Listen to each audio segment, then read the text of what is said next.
വ്യത്യസ്തമായ സമര രീതികൾ കൊണ്ട് എപ്പോഴും കേരളം ദേശീയ ശ്രദ്ധ ആകർഷിക്കാറുണ്ട്. വിശേഷിച്ചും വടക്കോട്ട് നോക്കിയുള്ള ചില സമരങ്ങൾ. പക്ഷെ ബംഗാളിൽ അതിക്രൂരമായി വിശേഷിപ്പിക്കാൻ വാക്കുകളില്ലാത്ത വിധം ഒരു വനിതാ ഡോക്ടർ സർക്കാർ ആശുപത്രിക്ക് അകത്ത് പീഡിപ്പിക്കപ്പെടുകയും കൊല ചെയ്യപ്പെടുകയും ചെയ്ത സാഹചര്യത്തിൽ നമുക്കിവിടെ മെഴുകുതിരി കൊളുത്തി പ്രകടനം നടത്താൻ പോലും ആളില്ല. അല്ലെങ്കിൽ മാധ്യമ ശ്രദ്ധ വേണ്ടും വിധം ഇതിലേക്ക് തിരിഞ്ഞിട്ടില്ല എന്ന് പലർക്കും അഭിപ്രായമുണ്ട്. എന്താണ് സ്ഥിതി? മാധ്യമങ്ങളുടെ ശ്രദ്ധ തിരിയാത്തതല്ല, മാധ്യമങ്ങൾ ശ്രദ്ധ തിരിക്കാത്തതാണ് പ്രശ്നം. നമ്മുടെ മലയാള മാധ്യമങ്ങൾ പൊതുവെ സെലക്റ്റീവാണ്. എത്രയോ വർഷങ്ങളായിട്ട് കൃത്യമായി പറഞ്ഞാൽ 2014 മുതൽ നമ്മുടെ മലയാളത്തിലെ മാധ്യമപ്രവർത്തകരും എല്ലാവരും സെലക്റ്റീവാണ്. അവർ വിശ്വസിക്കുന്ന രാഷ്ട്രീയത്തെ അല്ലെങ്കിൽ അവർ സപ്പോർട്ട് ചെയ്യുന്ന രാഷ്ട്രീയത്തിന് ഒരു പോറലേൽക്കാത്ത രീതിയിൽ മാധ്യമപ്രവർത്തനം എങ്ങനെ നടത്താം എന്ന് റിസർച്ച് ചെയ്യുന്ന ആളുകളാണ് ഇവരെല്ലാവരും. അന്ത്യചർച്ചയിൽ ഇതൊക്കെ തന്നെയാണ് സംഭവിക്കുന്നത്. ഒരു തരത്തിലും സത്യം ജനം അറിയരുത്, സത്യത്തെ നല്ല ഭംഗിയായി മൂടി വയ്ക്കുക, എന്നിട്ട് ഇവരുടെ അജണ്ട സത്യത്തിന് പകരമായിട്ട് പ്ലേസ് ചെയ്യുക, ആ അജണ്ടയെ പ്രചരിപ്പിക്കുക.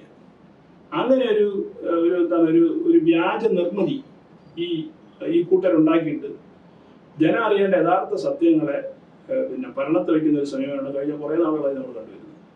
ബംഗാളിന്റെ പ്രശ്നത്തിൽ അത് തന്നെയാണ്. ബംഗാളില് ഈ പറഞ്ഞ ഈ അതിക്രൂരമായ ഈ കൊലപാതകം, ബലാത്സംഗമായ കൊലപാതകം, ഇത് എല്ലാവരുടെയും മനസാക്ഷിയെ നോവിക്കുന്നതാണ്. അതിന്റെ വാർത്തകൾ വായിക്കുമ്പോൾ എങ്ങനെയൊക്കെയാണ് ആ പാവാസരിയെ ഉപദ്രവം കേൾക്കുമ്പോൾ തന്നെ നമുക്ക് ഈ പറഞ്ഞ നമ്മുടെ കണ്ണ് നിറയും. പക്ഷെ എന്നിട്ട് പോലും ഈ നരാധമന്മാർ, ഈ പറഞ്ഞ മാധ്യമ പ്രവർത്തകർ എന്ന് പറയുന്നത്, അവരൊക്കെ ഇത്തരം ഇതിനെയൊക്കെ വിശേഷിക്കുന്നതായിരിക്കും ഏറ്റവും നല്ലതെന്ന് തോന്നുന്നു. കാരണം ഇത് യു പിയിലാണ് സംഭവിച്ചിരുന്നെങ്കിൽ ഇവരിങ്ങനെയായിരിക്കില്ല പ്രതികരിക്കുക. ഇവർ 24 മണിക്കൂറും സ്പെഷ്യൽ റിപ്പോർട്ടും ചെയ്ത് ചർച്ചയും ചെയ്ത് ബോളുണ്ടാക്കി ആദ്യം രാജിവെക്കണമെന്നൊക്കെ പറഞ്ഞ് ബോളുണ്ടാക്കുമായിരുന്നു. പക്ഷെ ഇപ്പോൾ മമതയുടെ ബംഗാളിലായിപ്പോയി, ഇന്ത്യ സഖ്യത്തിൽപ്പെട്ട ആളായിപ്പോയി. അപ്പോൾ അതുകൊണ്ട് ജനം അറിയരുത്, അതൊരു സാധാരണ സംഭവമായി അവരങ്ങ് മാറ്റി. ഇത് ഈ നമ്മുടെ മലയാള മാധ്യമത്തിന് ഉണ്ടാക്കുന്ന ഒരു മൂല്യച്യുതിയുണ്ട്. അത് കൂടുതൽ വഷളായിക്കൊണ്ടിരിക്കുകയാണ്. ജനം ഇനി ഈ മാധ്യമത്തെ തള്ളിക്കളയും. അതാണ് സംഭവിക്കാൻ പോകുന്നത്. ദേശീയ മാധ്യമങ്ങളും സോഷ്യൽ മീഡിയയൊക്കെ വളരെ സജീവമാണ്. ആളുകളെല്ലാം ഇന്ന് കൃത്യമായിട്ട് വാർത്തകൾ അറിയുന്നുണ്ട് എന്താണ് സംഭവിക്കുന്നത്. പക്ഷെ എന്നിട്ട് ഇവർ ചർച്ച ചെയ്യാതിരിക്കുമ്പോൾ ജനം സ്വാഭാവികമായിട്ടും കരുതും ഇവന്റെ പൊളിറ്റിക്കൽ ലീനിങ് എന്ന് പറയുന്നത് വളരെ സ്പഷ്ടമാണ്. ജനം തിരിച്ചറിഞ്ഞാൽ ഇവരെയൊക്കെ നാളെ തള്ളി പറയും.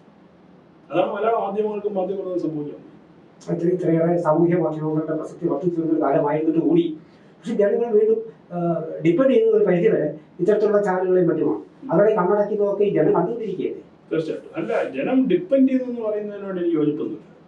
വളരെ കുറച്ച് ആളുകൾ മാത്രമേ ഈ പറഞ്ഞതുപോലെ എന്നെ ഡിപ്പെൻഡ് ചെയ്യുന്നുള്ളൂ. പക്ഷെ എന്തുകൊണ്ട് അവരുടെ വ്യൂവർഷിപ്പ് കൂടുന്നത്? ഇപ്പൊ നമ്മൾ സോഷ്യൽ മീഡിയ യൂട്യൂബ് വന്നതോടുകൂടിയാണ്. ടെലിവിഷനിൽ നിന്ന് കാണുന്ന ആളുകൾ വളരെ അപൂർവമാണ് എന്നാണ് ഞാൻ മനസ്സിലാക്കുന്നത്. കൂടുതലും അവർ ഇത് തന്നെ യൂട്യൂബിൽ ലൈവായിട്ട് കൊടുക്കുന്നതല്ല, റെക്കോർഡായിട്ട് സാധനം കൊടുക്കുന്നു. അവിടെ നിന്നാണ് ആളുകൾ കൂടുതലായിട്ട് ഈ സാധനം കാണുന്നത്. അപ്പൊ അത് ചാനൽ വ്യൂ എന്നുള്ള രീതിയിലേക്ക് അവർ ഒരുപക്ഷെ പ്രചരിപ്പിക്കുന്നതായിരിക്കും. നമ്മള് ബാർക്കിന്റെ റേറ്റിംഗ് എടുത്ത് നോക്കിയാൽ തന്നെ മനസ്സിലാവും എന്തുമാത്രമാണ് ഈ കുറവ് ചാനലിൽ ആളുകൾ കാണുന്നതിൽ കുറവ് വന്നിട്ടുള്ളത്. പക്ഷെ അപ്പോഴും ചാനൽ മുതലാളിമാരെയും അവർ വിശ്വസിക്കുന്ന രാഷ്ട്രീയ പ്രസ്ഥാനത്തെയും അവരുടെ നേതാക്കന്മാരെയും പ്രൊട്ടക്ട് ചെയ്യുക എന്ന് പറയുന്ന ഹീനമായ നടപടി ആണ് ചെയ്യുന്നത്. എന്നിട്ട് പറയുന്നത് എന്താ? ഇവിടെ മാധ്യമ സ്വാതന്ത്ര്യം ഇല്ലാത്ത. ഇവർ സ്ഥിരം പറയുന്നൊരു സാധനമല്ലേ, പ്രസ് ഫ്രീഡത്തിൽ ഇന്ത്യയിൽ പ്രസ് ഫ്രീഡം ഇല്ല. നരേന്ദ്രമോദി എന്ന് പറയുന്ന നരാധവൻ ഈ പറഞ്ഞതുപോലെ നമ്മളെ സ്വന്തമായിട്ട് പ്രവർത്തിക്കാൻ അനുവദിക്കുന്നില്ല. ഇവർക്ക് എന്താണ് സ്വാതന്ത്ര്യം കുറവ്? സാറിന് ഓർമ്മ ഉണ്ടാവുമല്ലോ, ഹാത്രാസ് ഇവിടുത്തെ ഒരു കോപ്പം പോയല്ലോ എന്തോ അന്വേഷിക്കാൻ വേണ്ടി. അവന് വേണ്ടി ഇവരെ നിലവിളിച്ച് ഓർമ്മയുണ്ടോ? ഇവിടുത്തെ ചാനലുകാർ കൂട്ട നിലവിളിയാണ്. അവൻ ഒരു മഹാ തീവ്രവാദിയായിരുന്നുള്ള കാര്യം പിന്നെയാണ് സംഭവം. എന്നിട്ട് പോലും ഇവർ ആ നിലവിളി നിർത്തിയില്ല.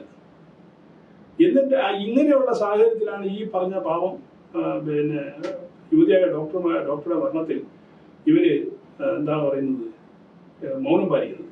കഴിഞ്ഞ ദിവസം ഒരു ചാനലിലൊരു മഹാൻ, എന്ത് ചർച്ച വന്നൊരു മഹാൻ പറഞ്ഞ ഒരു ഡയലോഗ് സാറ് ശ്രദ്ധപ്പെട്ടിട്ടുണ്ടോ? ഇതാണ് രാജ്യം എന്താണ് രാജ്യം എന്നുള്ള വാക്കാണ് കൂടുതൽ രാജ്യം എന്ന വാക്കാണ് ഉപയോഗിച്ചത്. UP-യിലാണെങ്കിൽ UP എന്ന് പറയും.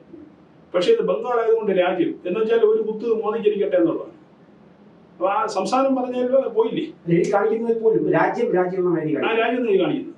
അപ്പൊ കേരളത്തിൽ സംഭവം ഉണ്ടായാൽ കേരളം എന്നല്ലേ പറയുന്നത്, അത് രാജ്യം എന്നാണ് കാണിക്കുന്നത്.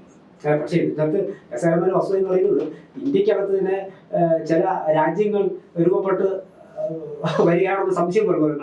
ഇപ്പൊ കേരളം ഒരു രാജ്യം, തമിഴ്നാട് ഒരു രാജ്യം, ബംഗാൾ രാജ്യം എന്ന തരത്തിലാണ് ഇവിടെ ആൾക്കാരുടെ പെരുമാറ്റം.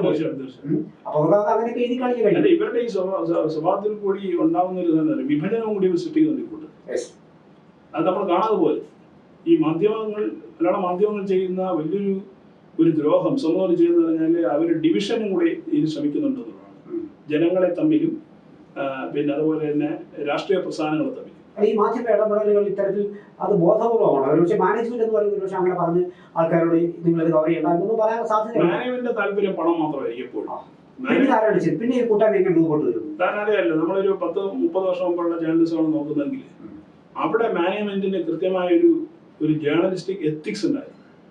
ഇപ്പൊ ഒരാളാണത്തിന് പോലും ആ മുതലാളിക്ക് ഒരു എത്തിക്സ് ഉണ്ട്. ഒരുപാട് കാര്യങ്ങൾ പറയാനുണ്ട്. എത്രയോ മഹാന്മാരായിട്ടുള്ള ആളുകൾ നമ്മുടെ നാട്ടിൽ പത്രം നടത്തിയിട്ടുണ്ട്. ആ ധാർമ്മികത ഇന്ന് പോയി. ഇന്ന് മുതലാളിക്ക് ആവശ്യം പണമാണ്. അതിന് നീ എന്ത് വൃത്തിയോട് ചെയ്താലും എനിക്കൊരു പ്രശ്നമില്ല. അവന് വേണ്ടി കേസ് നടത്താനും വക്കീലിനെ ഇടപാട് ചെയ്യാനൊക്കെ ആരും തയ്യാറാണ്, ഈ പിന്നെ മാനേജ്മെന്റ് തയ്യാറാണ്. അതുകൊണ്ട് തന്നെ അവർക്ക് എന്ത് തോന്നിയ ദിവസവും കാണിക്കാം, ആരൊന്നും ചോദിക്കാനും പറയാനുമില്ല. ഇതാണ് ഇവിടുത്തെ മാധ്യമങ്ങളുടെ മൂല്യച്യുതികളുടെ പ്രധാനപ്പെട്ട കാരണം എന്ന് പറയുന്നത്.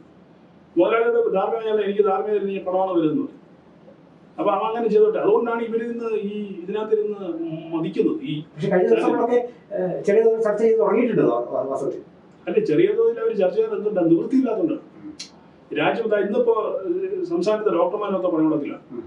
പണിമുടക്കിന്റെ കാരണം പറയാതിരിക്കാൻ പറ്റൂലല്ലോ അവർക്ക്.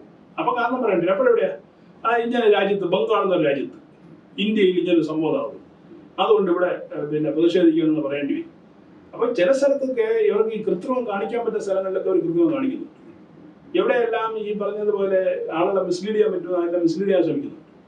അപ്പൊ ഇത്തരത്തിൽ പൊതുവെ ഞാൻ നേരത്തെ പറഞ്ഞതുപോലെ സമൂഹത്തെ വേർതിരിക്കുക എന്ന് പറയുന്ന ഒരു അജണ്ട, ഇതൊക്കെ നമ്മൾ പറയുമ്പോഴത്തേക്ക് നേരത്തെ പറഞ്ഞതുപോലെ വിദേശ ഫണ്ടിങ് സ്ഥിരം ഉണ്ടാകുന്ന ആരോപണങ്ങളാണ്. വിദേശ ഫണ്ടിങ്, അനാവശ്യമായ ബന്ധങ്ങൾ, ഇതൊക്കെ നമുക്ക് പറയേണ്ടി വരും. അതൊക്കെ പലതവണ പറഞ്ഞൊരു ക്ലീഷയായിപ്പോയ സാധനങ്ങളാണ്. പക്ഷെ ആ ക്ലീഷയുടെ ഉള്ളിലും ചില സത്യങ്ങളുണ്ടെന്ന് ഇവരുടെ ഇത്തരത്തിലുള്ള റിപ്പോർട്ടിംഗ് ആണ് നമുക്ക് ബോധ്യപ്പെടും എന്നുള്ളതാണ് അതിന്റെ ഏറ്റവും പ്രധാനപ്പെട്ടത്.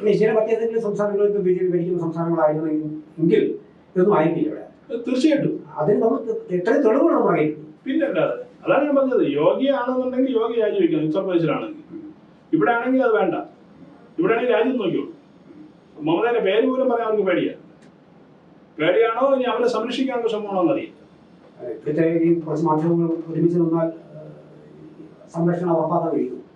അല്ല, അങ്ങനെ ഈ സംരക്ഷണത്തിന്റെ എനിക്ക് തോന്നുന്നത് ഈ ഒരു വാർത്ത ആൾക്കാരിലേക്ക് പിന്നെ നമ്മുടെ മാധ്യമങ്ങൾ വഴി കൂടുതൽ എത്തിപ്പെടേണ്ട, അതുവഴി ഏതെങ്കിലും സഹായം ഇന്ത്യ സംഘടന ചില പാർട്ടികൾക്ക് ചെയ്തു കൊടുക്കാനുള്ള ധാരണ ആയിരിക്കാം. അല്ല, അത് കാരണം എന്താ പറയുക, ഈ ഇപ്പോ മലയാളികളിൽ പിന്നെ ബഹുഭൂരിഭാഗം സാധാരണക്കാരാണ്. അപ്പൊ അവര് ഈ ഒന്നാമത് TV വാർത്തകൾ കാണാനുള്ള നേരം കിട്ടൂല. ഇനി അഥവാ കണ്ടാൽ തന്നെ ഈ വിഷയങ്ങൾ മലയാളത്തിൽ സാധാരണ ആൾക്കാർ പറഞ്ഞാൽ അവർക്ക് മനസ്സിലാവുള്ളൂ. അവരെ ദേശീയ മാധ്യമങ്ങൾ ഫോളോ ചെയ്യുന്നവരായിരിക്കില്ല, ദേശീയ പത്രങ്ങൾ ഫോളോ ചെയ്യില്ലേ. അപ്പൊ അവർക്ക് ഒരേ ഒരു ആശ്രയം എന്ന് പറയുന്നത് ദേശീയവാർത്ത അറിയുന്നതിനുള്ള ഉപാധി മാത്രമേ ഉള്ളൂ, മലയാളം ചാനലുകൾ. അവിടെയാണ് ഇവരുടെ വിജയം. കാര്യം ഞങ്ങൾക്ക് ഇതിനെന്ത് ചെയ്യാം, ടാമ്പർ ചെയ്യാം. ഏത് വാർത്തയും നമ്മൾ ടാമ്പർ ചെയ്ത് നമ്മുടെ സൗകര്യത്തിനായി മാറ്റിയെടുക്കാമെന്ന് അവർ ഉപയോഗിക്കുന്നത് അവിടെയാണ്. എന്നിട്ട് ഇതിന്റെ തന്നെ ക്ലിപ്പുകൾ സാധനം ചെയ്തിട്ട് സോഷ്യൽ മീഡിയ വഴി വേണ്ടവർ പ്രചരിപ്പിക്കുകയും ചെയ്യും. മറുഭാഗത്ത് പിന്നെ വേറെ ചില രീതിയിൽ കിട്ടുന്ന സത്യസന്ധമായ കാര്യങ്ങൾ വെച്ചിട്ടാണ് ഇവർ ഇതായിരുന്നു യഥാർത്ഥ സംഭവം എന്നുള്ളത്. അപ്പൊ ചാനലുകൾ എന്ന് പറയുന്നത് ഈ സ്പ്രെഡ് ചെയ്യുന്നത് വ്യാജ നിർമ്മിതികളാണ്. വാർത്തയെങ്കിലും പറയാൻ പറ്റില്ല, അതൊക്കെ വ്യാജ നിർമ്മിതികളാണ്. ഈ വ്യാജ നിർമ്മിതികൾ കൊണ്ട് ഒരു കൂടാരം കെട്ടിയാണ് ഇവിടെയുള്ള ചാനലുകളൊക്കെ മുന്നോട്ട് പോകുന്നത്. അതാണ് എന്റെ വാസ്തവം. പക്ഷെ ദേശീയ മാധ്യമങ്ങൾ അർഹിക്കുന്ന ഒരു പ്രാധാന്യം തന്നെയാണ് കൊടുക്കുന്നത്. തീർച്ചയായിട്ടും ഇതുവരെ എല്ലാ മാധ്യമങ്ങളും അങ്ങനെയാണ് കൊടുക്കുന്നത്. അങ്ങനെ ഒരു വിട്ടുവീഴ്ച ചെയ്തിട്ടില്ല. അതിനകത്ത് ഈ അവരുടെ രാഷ്ട്രീയം പോലും മാറ്റി വെച്ചുകൊണ്ട് പല മാധ്യമങ്ങളും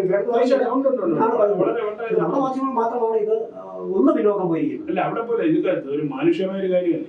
അപ്പൊ ഇവർക്ക് മാനുഷിക എന്നൊരു പ്രശ്നമല്ല എന്ന് മലയാളത്തിലെ മാധ്യമങ്ങൾ തെളിയിക്കുകയാണ്. മാധ്യമപ്രവർത്തകർ നമുക്ക് മാനുഷികത ഒരു വിഷയമല്ല. നിങ്ങളൊരു കാര്യം ചെയ്യും, നിങ്ങളുടെ രാഷ്ട്രീയമൊക്കെ മാറ്റി വെച്ചിട്ട് ആ ഇൻസിഡന്റ് കൃത്യമായിട്ട് റിപ്പോർട്ട് ചെയ്യും. മിനിമം അത് ചെയ്യാമല്ലോ. ഈ ഇൻസിഡന്റ് റിപ്പോർട്ട് ചെയ്യും. ഇന്ന സ്ഥലത്താണ് നമ്മളൊരു വാർത്ത റിപ്പോർട്ട് ചെയ്യുമ്പോഴുള്ള മിനിമം സാധനം എന്താണ്, അതിന്റെ ഡേറ്റ് ലൈൻ കൊടുക്കും. ആ ഡേറ്റ് ലൈൻ കൊടുക്കുമ്പോൾ നമുക്ക് കൊൽക്കത്ത എന്ന് പറയേണ്ടി വരും. കൊൽക്കത്തയിൽ ആരാണ് ഭരിക്കുന്നത്, മമതാ ബാനർജി പറയേണ്ടി വരും. മമതാ ബാനർജി ഇന്ത്യ സൈന്യത്തിലെ ആളെന്ന് പറയേണ്ടി വരും. ഇതൊക്കെ പറയാൻ മടിച്ചിട്ടാണ് ഇവർ ഈ പറഞ്ഞാൽ രാജ്യത്തെന്ന് പറയുന്നത്. അപ്പൊ ഇവരുടെയൊക്കെ ഈ ഒരു മനോനില നമ്മളെ മുഖ്യമന്ത്രി ഇടയ്ക്ക് പരിശോധിക്കണം. ഇവന്മാരെ മനോനില പരിശോധിക്കണം. എന്തിനു വേണ്ടി അവർ ആരുടെ പിന്നെ കപ്പം വാങ്ങിയാണ് ഇവർ ഈ തരം വേലകൾ ചെയ്യുന്നതെന്ന് നമ്മൾ മനസ്സിലാക്കേണ്ടിയിരിക്കുന്നു. വരും ദിവസങ്ങളിലും അതിനെ കുറച്ചുകൂടി പ്രാധാന്യത്തോടുകൂടി കൂടുതൽ സമയം കൊടുത്തുകൊണ്ട് ടി വി ചാനലുകൾ സ്പേസ് കൊടുത്തുകൊണ്ട് ഇന്ന് ചില പത്രങ്ങളിലൊക്കെ താഴെയാണ്. ചെറിയ വാർത്തയൊക്കെയാണ്. അല്ല, അത്രയും അതിന്റെ ആവശ്യമുള്ളൂ. അവർ സമയത്ത് അതിന്റെ കാര്യമേ ഉള്ളൂ. കാരണം വെച്ചാൽ അവർക്ക് വേണ്ടപ്പെട്ട ഇതില് പിന്നെ നമ്മുടെ ഈ പരിപാടി കാണുന്ന പ്രേക്ഷകർ എനിക്ക് പറയാനുള്ളത്, നിങ്ങൾ ചാനൽ കാണുന്ന വാർത്തകൾ ദയവേത് 100% വിശ്വസിക്കുക. അവരെ അവരുടെ സൗകര്യത്തിനനുസരിച്ചിട്ട് മേക്ക് ചെയ്തുകൊണ്ട് വരുന്ന സാധനങ്ങളാണ്. അപ്പോൾ നിങ്ങൾ ദേശീയ മാധ്യമം ഫോളോ ചെയ്യാൻ കഴിഞ്ഞില്ലെങ്കിൽ മറ്റേതെങ്കിലും സോഷ്യൽ മീഡിയയിലുള്ള സത്യസന്ധമായ കാര്യങ്ങൾ പറയുന്ന പിന്നെ മാധ്യമങ്ങളെ ഫോളോ ചെയ്യും. എന്നാൽ മാത്രമേ രാജ്യത്ത് എന്താണെന്ന് നമുക്കൊന്ന് ശരിയായിട്ട് അറിയാൻ പറ്റുള്ളൂ. അതാണ് ഇപ്പോഴത്തെ സാഹചര്യം. കാണുന്നതിലുള്ള ഇതൊക്കെ നമ്മൾ ഈ പറയുന്നത് സെലക്റ്റീവായി മാറുന്ന ഒരു കാര്യം നമ്മൾ ചർച്ചയ്ക്കെടുക്കുകയും നിങ്ങൾക്ക് പൊതുവെയുള്ള കാര്യങ്ങൾ കൂടുതൽ ലഭിക്കണമെങ്കിൽ സ്വാഭാവികമായിട്ട് മറ്റു മാധ്യമങ്ങൾ സോഷ്യൽ മീഡിയ ഉൾപ്പെടെയുള്ള കൈകാര്യം ഇല്ലെങ്കിൽ അവർ അജണ്ടയിൽ പെട്ടു. ഇല്ലെങ്കിൽ നിങ്ങൾ ഈ അജണ്ടയിൽപ്പെട്ടു ആ പ്രൊപ്പഗാൻഡ നിങ്ങൾ പ്രചരിപ്പിക്കേണ്ടി വരും. അവന്റെ പ്രൊപ്പഗാൻഡ നിങ്ങൾ പ്രചരിപ്പിക്കും. പിന്നെ രൂപപ്പെട്ടു വരുന്ന മാനസികാവസ്ഥ ഇതിനെ അടിസ്ഥാനപ്പെടുത്തിയിട്ടുള്ളൂ. തീർച്ചയായിട്ടും അത് പിള്ളേർ ഒരു പ്രായത്തിൽ താഴെയുള്ള കുട്ടികൾ കണ്ടുവരുന്ന കുട്ടികൾ ഭാവിയിൽ ഒരു ഇത്തരം കാര്യങ്ങളുള്ളത് ഒരു മാനസികാവസ്ഥ രൂപപ്പെടുന്നത് ഇത്തരം ചാനലുകളിൽ. അതുകൊണ്ട് നിങ്ങളോട് നമുക്ക് അഭ്യർത്ഥിക്കാനുള്ളത്, നിങ്ങൾ മറ്റു മാധ്യമങ്ങൾ കൂടി പൊതുവെ ദേശീയ മാധ്യമങ്ങൾ കൂടെ കാണണം. അല്ലെങ്കിൽ സാമൂഹ്യ മാധ്യമങ്ങൾ ഒരു പരിധിവരെ നിങ്ങൾക്ക് ശരിയാണെന്ന് തോന്നുന്നതും കൂടുതൽ ശരിയോട് അടുത്ത് നിൽക്കുന്നതുമായ മാധ്യമങ്ങളെ കൂടുതൽ നിങ്ങൾ കാണുക മാത്രമാണ് വഴി. അങ്ങനെ ഉണ്ടാവുമെന്ന് ഉദ്ദേശിക്കാം.